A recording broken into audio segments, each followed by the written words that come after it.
Man of masses NTR movie dragon ఇప్పుడు sensation గా మారబోతోంది.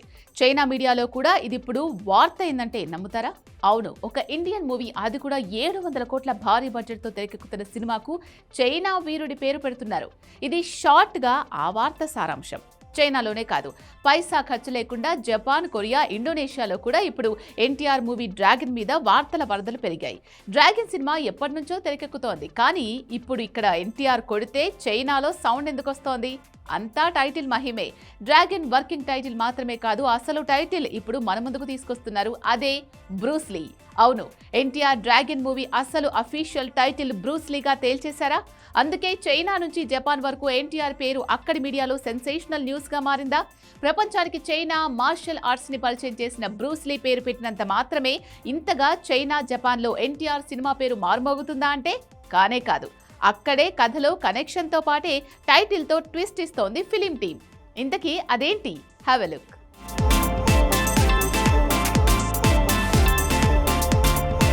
Man of masses NTR ఫ్యాన్స్కి పూనకాలు తెప్పించేలా ఉన్నాడు డైరెక్టర్ ప్రశాంత్ నీల్. ఇది నిజంగా టాలీవుడ్కే కాదు, పాన్ వరల్డ్ మూవీలు ప్లాన్ చేస్తున్న అందరికీ షాక్ ఇచ్చే విషయమే.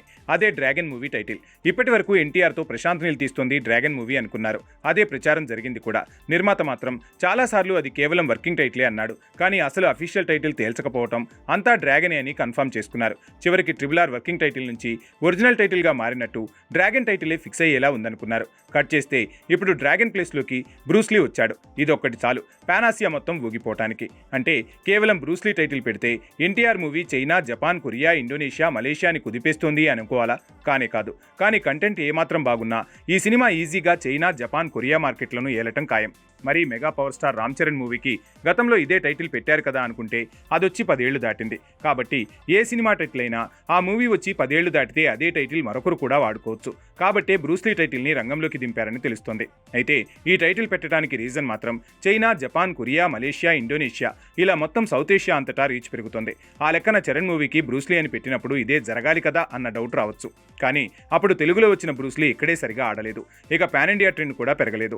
అలాంటిది ఇక పాన్ ఆసియా, పాన్ వరల్డ్ మార్కెట్లోకి చరణ్ గత బ్రూస్ లీ మూవీ పోలేదెందుకు అన్న డౌట్కి అర్థం లేదు. ఇప్పుడు మాత్రం లెక్కలు మారాయి. బాహుబలి, RRR తర్వాత తెలుగు సినిమా గ్లోబల్ మూవీగా మారిపోతుంది. కాబట్టి ఎన్టీఆర్ పాన్ ఇండియా లెవెల్లో చేస్తున్న డ్రాగన్ మూవీ టైటిల్ బ్రూస్ లీగా మారటం డెఫినెట్గా China, Japan, Korea media attention లాక్కునేదే. నాటు పాటతో గ్లోబల్గా ఫోకస్ అయ్యి దేవరతో కూడా పాన్ ఇండియాని షేక్ చేసిన ఒక ఇండియన్ సినిమాకు చైనీస్ లెజెండ్ పేరుని పెట్టడం ఇప్పుడు చైనాలో మాత్రం హాట్ టాపిక్ అవుతోంది.